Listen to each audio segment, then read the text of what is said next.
नमस्कार, आप देख रहे हैं डीडी न्यूज पर समाचारों का बुलेटिन। मैं हूं लालचंद्र सिंह। सबसे पहले नजर डाल लेते हैं इस समय तक की हेडलाइंस पर। 24 की चुनौती के लिए तीसरे चरण के लिए थम गया प्रचार। 10 राज्यों और 1 केंद्र शासित प्रदेश की 93 सीटों पर 7 मई को होगा मतदान। प्रधानमंत्री नरेंद्र मोदी ने उत्तर प्रदेश के इटावा और धौरहरा में की जनसभा। परिवारवाद को लेकर सपा और कांग्रेस पर साधा निशाना। कहा, अपने बच्चों का भविष्य बना रहे हैं परिवारवादी, जबकि देश के बच्चों के लिए खप रहा है मोदी। थोड़ी देर में पीएम अयोध्या में रामलला का लेंगे आशीर्वाद।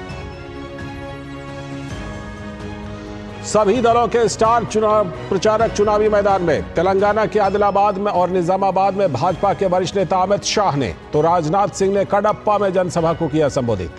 वहीं कांग्रेस नेता राहुल गांधी ने तेलंगाना के कई स्थानों पर की रैली। महाराणा प्रताप की प्रतिमा के अपमान को लेकर घिरी समाजवादी पार्टी। उत्तर प्रदेश के मैनपुरी में कई सपा कार्यकर्ताओं पर मामला दर्ज। सीएम योगी ने सपा कार्यकर्ताओं के व्यवहार को बताया अति निंदनीय।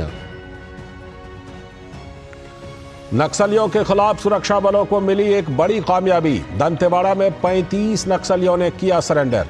नक्सलियों ने हिंसा की राह को छोड़कर लोकतंत्र और संविधान में जताया विश्वास। और आईपीएल के पहले मैच में पंजाब किंग्स और चेन्नई सुपर किंग्स के बीच टक्कर, तो दूसरे मैच में लखनऊ सुपर जायंट्स और कोलकाता नाइट राइडर्स आमने सामने।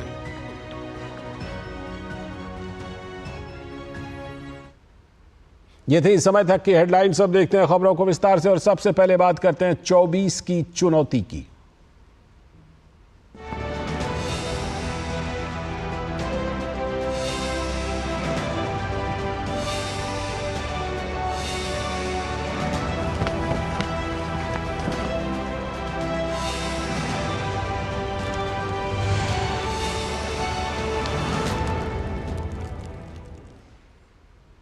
तो लोकसभा चुनाव के तीसरे चरण का प्रचार कुछ ही देर पहले थम गया। इस चरण में 10 राज्यों और 1 केंद्र शासित प्रदेश की 93 सीटों पर 7 मई को वोट डाले जाएंगे।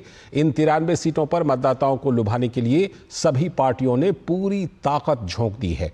तीसरे चरण में उत्तर प्रदेश की 10 लोकसभा सीटों पर मतदान होना है। इन 10 सीटों में संभल, हाथरस, आगरा, फतेहपुर सीकरी, फिरोजाबाद, मैनपुरी, एटा, बदायूं, आंवला और बरेली शामिल हैं। तो सभी की नजरें समाजवादी पार्टी के गढ़ मैनपुरी सीट पर है। सपा ने यहां से अखिलेश यादव की पत्नी डिंपल यादव को मैदान में उतारा है। तो वहीं इस चरण में गुजरात की 25 लोकसभा सीटों पर भी वोटिंग होगी। इसके अलावा कर्नाटक की 14, महाराष्ट्र की 11, मध्य प्रदेश की 9, छत्तीसगढ़ में 7, बिहार में 5, असम और पश्चिम बंगाल में 4-4, गोवा, दादरा और नगर हवेली और दमन और दीव में 2-2 सीटों पर भी मतदान होगा।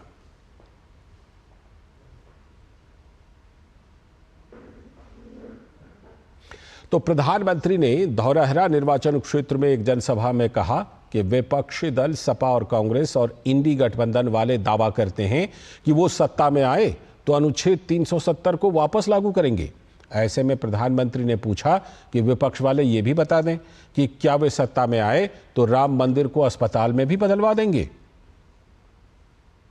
वो कह रहे हैं ये मोदी जो मुफ्त राशन दे रहा है, गरीबों का घर का चूल्हा जलता रहे, इसलिए मोदी की गारंटी है ये मुफ्त राशन योजना चालू रहेगी, ताकि गरीब का घर का चूल्हा जलता रहे, गरीब का बच्चा भूखा नहीं सोना चाहिए। अब ये कहते हैं कि हम इस योजना को भी खत्म कर देंगे। मोदी जो गरीबों को मुफ्त इलाज की योजना चलाता है, ये कहते ये भी खत्म कर देंगे। मोदी जो वंदे भारत ट्रेन चालू किया है, बोले वो भी बंद कर देंगे। मैं गोला गोकर्णनाथ की पवित्र भूमि और छोटी काशी की इस धरती से सवाल उठा रहा हूं। सपा कांग्रेस वालों, ये भी बता दो, क्या सत्ता में आए तो राम मंदिर को भी अस्पताल में परिवर्तित कर दोगे क्या? क्या काशी के विश्वनाथ कॉरिडोर जो बना है, क्या उस ऊपर भी बुलडोजर चला दोगे क्या? साथियों, बीते 10 वर्ष जो विकास कार्य हुए हैं, बहुत कुछ हुआ है, लेकिन मोदी इतना बड़े सपने लेके चलता है, इसलिए अब तक जो हुआ है ना, वो कितना ही अच्छा क्यों ना हो, लेकिन मोदी के लिए तो ट्रेलर है, ट्रेलर। और साथ ही प्रधानमंत्री ने कहा कि उनकी सरकार ने बिना भेदभाव पूरे देश में हर एक गरीब को पक्का घर, शौचालय और नल से जल का फायदा पहुंचाया है, जबकि विपक्षी सपा और कांग्रेस तुष्टीकरण की राजनीति करते हैं। अब मुस्लिम समाज भी ये धोखेबाज राजनीति से, इन सब वोट बैंक के ठेकेदारों से छिटक रहा है, और इसलिए मुस्लिम वोट बैंक को बचाने के लिए ये लोग खुल करके नए खेल खेलने लगे हैं। खुलेआम तुष्टीकरण करने के लिए निकले पड़े हैं।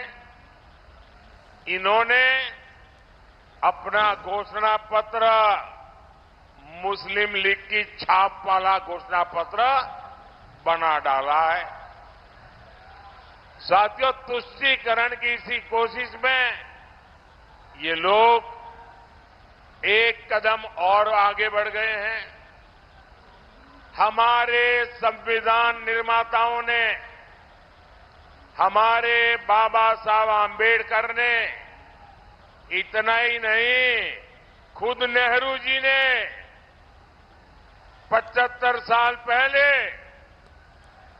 जब संविधान बन रहा था तो साफ साफ कहा था कि भारत में धर्म के आधार पर आरक्षण नहीं होगा। लेकिन अब कांग्रेस और इंडी गठबंधन धर्म के आधार पर आरक्षण देने पर अड़े हुए हैं। वे देश को फिर एक बार तोड़ने के लिए जमीन तैयार कर रहे हैं, इसका उनको पता नहीं है।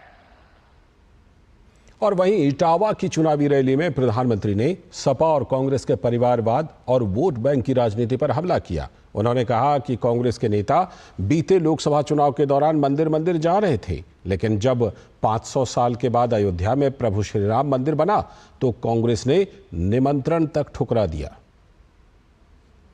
सपा कांग्रेस की खोटी नीयत का हिसाब बहुत लंबा है। आप याद कीजिए, 5 साल पहले कांग्रेस का शाही परिवार चुनाव के समय मंदिर मंदिर घूम रहा था। कोई कहता था इस कोने में मंदिर है, अरे बोलो चलो भाई।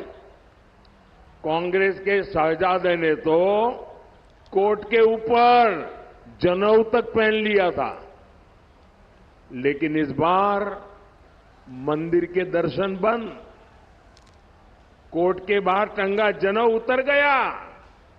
इतना ही नहीं, 500 साल बाद एक ऐतिहासिक पल आया। पूरा देश भव्य राम मंदिर बनने से खुश हुआ, लेकिन इन्होंने प्राण प्रतिष्ठा का निमंत्रण भी ठुकरा दिया। और प्रधानमंत्री नरेंद्र मोदी आज अयोध्या में भगवान श्री राम लला के दर्शन और आरती में थोड़ी ही देर में शामिल होने वाले हैं। श्री रामलला की आरती के बाद वो एक भव्य रोड शो में अयोध्या के प्रत्याशी लल्लू सिंह के लिए वोट मांगेंगे। प्रधानमंत्री के रोड शो में 82 ब्लॉक बनाए गए हैं, जिनमें धर्माचार्य, युवा, महिला और कार्यकर्ताओं को स्थान दिया गया है। यह रोड शो श्री राम मंदिर के मुख्य द्वार से शुरू होकर लता मंगेशकर चौक तक जाएगा। 2 किलोमीटर के इस रोड शो क्षेत्र को फूलों और झंडों से सजाया गया है। अयोध्या भाजपा के लिए महत्वपूर्ण लोकसभा सीट है, जहां पर भगवान श्री राम लला अपने मंदिर में आसीन हुए हैं। जनता में जबरदस्त उल्लास और जोश है। अयोध्या की सड़कें श्री राम जी के जय घोष के साथ मोदी जिंदाबाद के नारों से गूंज रही हैं। ढोल नगाड़ों के साथ जनता प्रधानमंत्री का अभिनंदन कर रही है। तो प्रधानमंत्री नरेंद्र मोदी के अयोध्या दौरे को लेकर लोग उत्साहित हैं। तो हमारे संवाददाता शैलेंद्र मिश्र ने इन लोगों से खास बातचीत की। हम लोग यहाँ पर देखने के लिए आए मोदी जी को। मेरा ये कहना है कि मोदी जी ने आज तो बहुत अच्छा काम किया। भाजपा सरकार आएगी तो जहाँ जहाँ भाजपा सरकार है खूब तरक्की होगी, खूब विकास होगा। पहले भी हमारा अयोध्या देखा था आपने, आज भी हमारी अयोध्या देख रहे हैं। मोदी जी ने पूरा भारत बदल दिया है। मोदी जी के यहाँ अयोध्या बन गया है और अब की बार 400 पार मोदी सरकार। कहीं भी आप बाई एयर जा सकते हैं। आप इतनी अच्छी कनेक्टिविटी अयोध्या की हो गई है कि आप बाई रोड जाना चाहे बाई रोड आप कहीं जा सकते हैं। प्रधानमंत्री नरेंद्र मोदी अयोध्या पहुँच रहे हैं। तमाम जो दर्शनार्थी आए हुए हैं राम मंदिर के दर्शन के लिए, वो ये सुनकर उत्साहित हैं। प्रधानमंत्री नरेंद्र मोदी को नजदीक से देखना चाहते हैं। सुबह से ही दर्शनार्थियों का तांता यहाँ पर लगा हुआ है और जब से लोगों ने सुना है कि प्रधानमंत्री नरेंद्र मोदी आ रहे हैं तो सब यहाँ पर रुकना चाहते हैं। प्रधानमंत्री नरेंद्र मोदी को नजदीक से देखना चाहते हैं। कैमरामैन कमलेश कुमार के साथ शैलेंद्र मिश्र, डीडी न्यूज, अयोध्या। आगे देखेंगे कुछ और चुनावी खबरें, लेकिन फिलहाल समय है एक छोटे से ब्रेक का।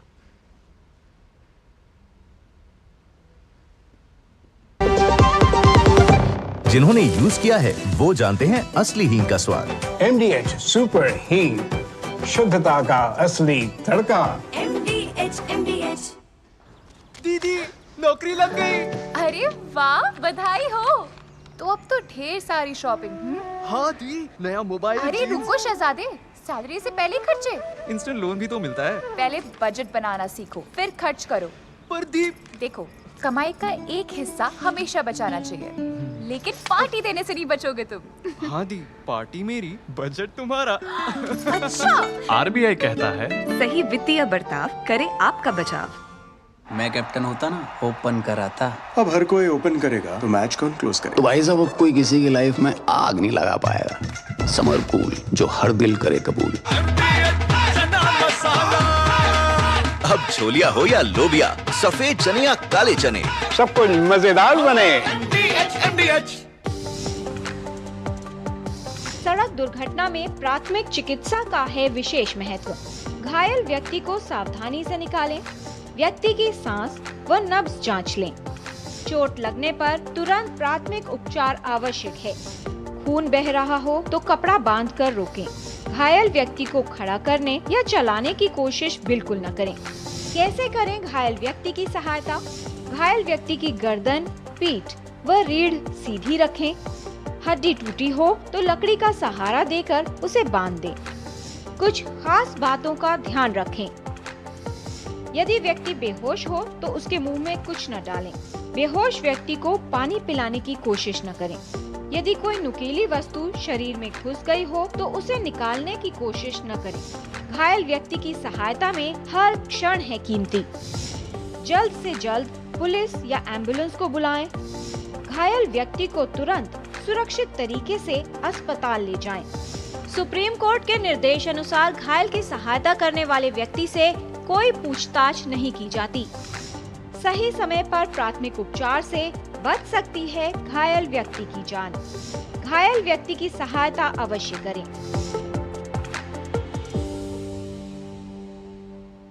जीरा से प्यास बुझाए, डाइजेशन के लिए मस्त, शरीर में नमक पानी का बैलेंस बनाए। सिप सिप जीरा सिप, जीरा सिप, MDH का जल्दी और जीरा सिप, जीरा सिप, जीरा सिप।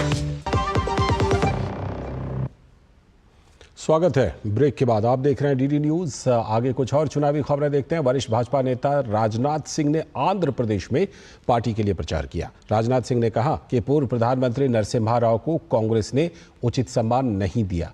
उन्होंने कहा कि भाजपा ने दिवंगत नरसिम्हा राव को भारत रत्न देकर उनके योगदान को नमन किया। आंध्र प्रदेश की मां के कोख से पैदा हुए PV नरसिम्हा राव जी भारत के प्रधानमंत्री थे। उन्हें पूरा सारे देश में सम्मान प्राप्त है, लेकिन कांग्रेस ने जो सम्मान उन्हें दिया जाना चाहिए नहीं दिया, और उस तेलुगु विड्डा को सम्मान देने का काम यदि किसी ने किया है तो हमारी सरकार ने किया है, और भारत रत्न से उन्हें हमने सम्मानित किया है। अच्छी बात है कि आंध्र प्रदेश में लोकसभा और विधानसभा दोनों के चुनाव साथ हो रहे हैं। हम लोगों का भी एक कमिटमेंट है, हमारी अगली गवर्नमेंट बनने जा रही है, अगले 5 वर्षों में हम 1 नेशन 1 इलेक्शन की व्यवस्था को हम सारे देश भर में लागू करेंगे, ताकि समय की बचत हो सके और साथ ही साथ ह्यूमन रिसोर्सेज की भी बचत हो सके।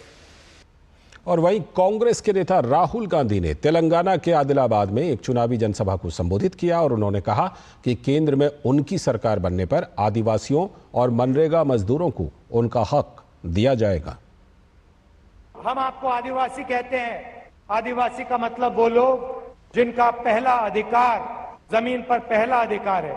तेलंगाना की सरकार और हिंदुस्तान की सरकार आपकी जल, जंगल और जमीन का अधिकार आपको देगी और आपकी रक्षा करेगी। तेलंगाना में गरीबों की सरकार है, आदिवासियों की, पिछड़ों की, दलितों की सरकार है। दिल्ली में भी वैसी सरकार बनने जा रही है। आपको आज यहाँ मनरेगा में 250 रुपए मिलता है, हमारी सरकार आएगी तो हम 400 रुपए मनरेगा में दे देंगे। और आशा और आंगनवाड़ी में जो महिलाएं काम करती हैं, आपकी आमदनी हम दुगनी करने जा रहे हैं। और इन सब के बीच कांग्रेस नेताओं के पार्टी छोड़ने का सिलसिला थमने का नाम नहीं ले रहा। आज पार्टी की नेता राधिका खेड़ा ने कांग्रेस की प्राथमिक सदस्यता से इस्तीफा दे दिया।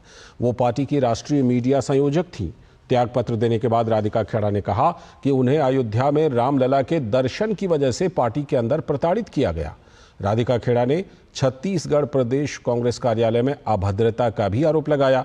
कांग्रेस नेता प्रियंका गांधी वाड्रा के लड़की हूं लड़ सकती हूं के नारे पर कटाक्ष करते हुए राधिका खेड़ा ने कहा कि हां, मैं लड़की हूं और लड़ सकती हूं और वही अब मैं कर रही हूं।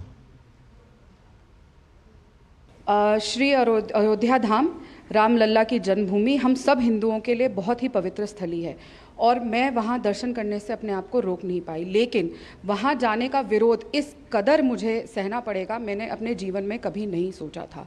मेरे साथ छत्तीसगढ़ प्रदेश कांग्रेस कार्यालय में अभद्रता हुई, मुझे वहाँ पे धक्का मुक्की करी गई, कमरे में बंद कर दिया गया, लेकिन मेरे साथ न्याय नहीं हुआ। मैं चीख चीख कर गुहार करती रही, छोटे से लेकर सबसे बड़े शीर्ष नेतृत्व तक गुहार करती रही, लेकिन मुझे न्याय नहीं मिला। और सिर्फ इसलिए नहीं मिला क्योंकि मैं राम मंदिर होकर आई, मैं रामलला के दर्शन कर कर आई और मैं अपने आप को इस बात से रोक नहीं पाई। जिस दिन से 25 अप्रैल को मैं रामलला के दर्शन करते आई हूँ, मुझे निरंतर विरोध का सामना करना पड़ रहा है पार्टी से। 24 की चुनौती में अभी इतना ही, आगे देखेंगे कुछ और खबरें। फिलहाल वक्त है एक ब्रेक का।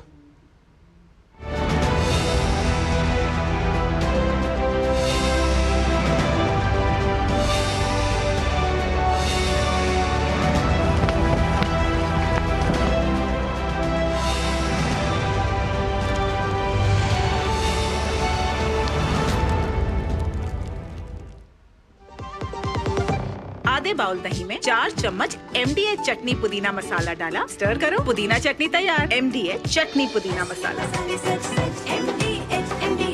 शुक्ला बता रहा था आपके बाबूजी ने जायदाद का कुछ हिस्सा नौकर के नाम कर दिया। अब नौकर हर काम अपना घर समझ के करेगा। समर कूल, जो हर दिल करे कबूल।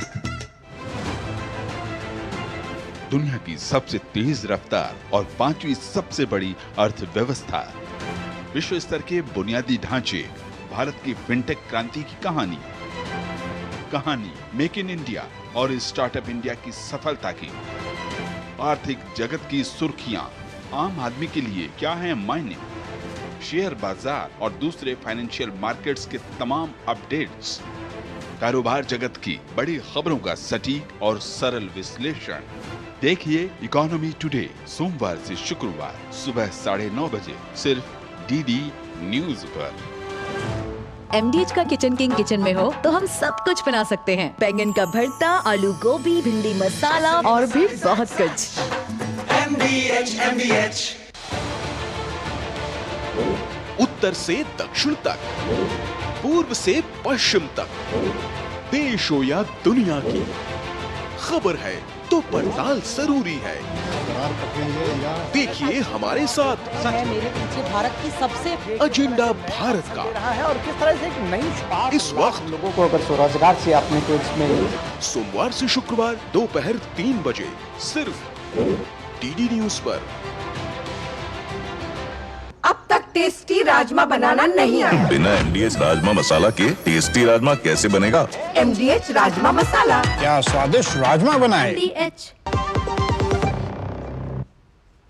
स्वागत। ब्रेक के बाद अब खबर जम्मू कश्मीर से, जहां पुंछ जिले में शनिवार को हुए आतंकी हमले के बाद SIA ने 2 आतंकियों के खिलाफ नोटिस जारी किया है। राज्य जांच एजेंसी यानी कि SIA ने आतंकी मोहम्मद लियाकत और मोहम्मद अरशद के खिलाफ प्रोक्लेमेशन नोटिस जारी किया है। SIA ने पुंछ में LOC के पास के गांवों में ये नोटिस चिपकाए हैं। दोनों ही आतंकी हाई प्रोफाइल आपराधिक मामले, जिनमें ड्रग्स की तस्करी, मनी लॉन्ड्रिंग, हवाला और अन्य गंभीर अपराधों में शामिल हैं। हमले के बाद से ही इलाके में हाई अलर्ट है। इलाके में सर्च अभियान भी लगातार जारी है। और जम्मू कश्मीर में कल हुए आतंकी हमले पर कांग्रेस नेता चरणजीत सिंह चन्नी ने बेहद विवादित बयान दे दिया है। चन्नी ने इस आतंकी हमले को स्टंटबाजी बताया है। पंजाब के पूर्व मुख्यमंत्री के इस बयान की आलोचना की जा रही है। चन्नी के इस बयान को सैनिकों का अपमान बताया जा रहा है। ये स्टंटबाजी हो रही है, हमले नहीं हो रहे। पिछली बार भी जब इलेक्शन आते हैं तो ऐसे स्टंट खेले जाते हैं और बीजेपी को जिताने का संविधान तैयार किया जाता है। ये तैयार किए हुए सारे पहले से तैयार करके हमले करवाए जाते हैं। ये बीजेपी को जिताने का एक स्टंट होता है। सीधे चलते हैं संबलपुर, जहां पर विदेश मंत्री डॉक्टर S जयशंकर संबोधित कर रहे हैं। आपका नाम और एड्रेस क्या? आज इतना सरल हो गया कि आप खुद सेल्फ एफिडेविट देते हैं। तो ये छोटी छोटी चीजें होती हैं, पर छोटी चीजों से बहुत बड़ा चेंज आता है। अब जब हम नेशन की बात करते हैं तो केंद्र सरकार की जिम्मेदारी तो सबसे ज़्यादा होती है और केंद्र सरकार चाहती है कि हर राज्य में प्रगति हो, हर राज्य में डेवलपमेंट हो। उनके कार्यक्रम, केंद्र कार्यक्रम, हमारे केंद्र योजनाएं जो है, इसको हम कैसे आगे ले जाएं। और हम दोनों जो हैं, धर्मेंद्र जी और मैं, हम दोनों जो कैबिनेट की एक कमेटी होती है, इकोनॉमिक अफेयर्स कमेटी, हम इसके सदस्य हैं और हम देखते हैं कि क्या निर्णय लिया जाता है। अब पिछले 10 साल में मोदी सरकार के समय में उड़ीसा के लिए केंद्र सरकार ने अलग अलग बजट हेड में 18 लाख करोड़ रुपए दिए। 18 लाख करोड़ रुपए। तो जब हम नेशन की बात करते हैं और मिशन की बात करते हैं,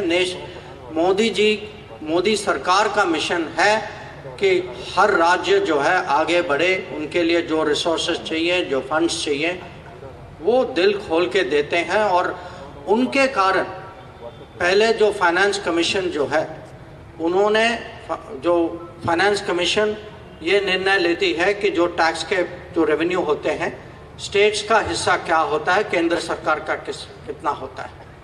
नॉर्मली जो होता है, प्रधानमंत्री केंद्र की रेवेन्यू को पर उनका कब्जा होता है, वो सोचते हैं कि स्टेट्स को कम दे। नरेंद्र मोदी पहले प्राइम मिनिस्टर हैं जिन्होंने स्टेट्स का शेयर बढ़ाया। और इसीलिए जब हम कहते हैं कि 18 लाख करोड़ पिछले 10 साल में सेंट्रल गवर्नमेंट की ओर से यहाँ ट्रांसफ़र हुआ है, तो आपको जानना चाहिए, आप सब लोग उड़ीसा के निवासी हैं, आपको पता होना चाहिए कि आपके लिए कितनी वहाँ सपोर्ट है, कितनी भावना है, कितने रिसोर्सेस हैं। अब आपको सोचना चाहिए कि उसका उपयोग ठीक हुआ या नहीं हुआ। सीधा प्रसारण आप ओडिशा के संबलपुर से देख रहे थे। विदेश मंत्री और भारतीय जनता पार्टी के नेता S जयशंकर वहां पर जनसभा कर रहे हैं, चुनावी जनसभा। खासतौर पर उन्होंने मुद्दा उठाया कि केंद्र की मोदी सरकार ने ओडिशा के लिए किस तरह से धन मुहैया कराया है। इस बुलेटिन में इतना ही। नमस्कार।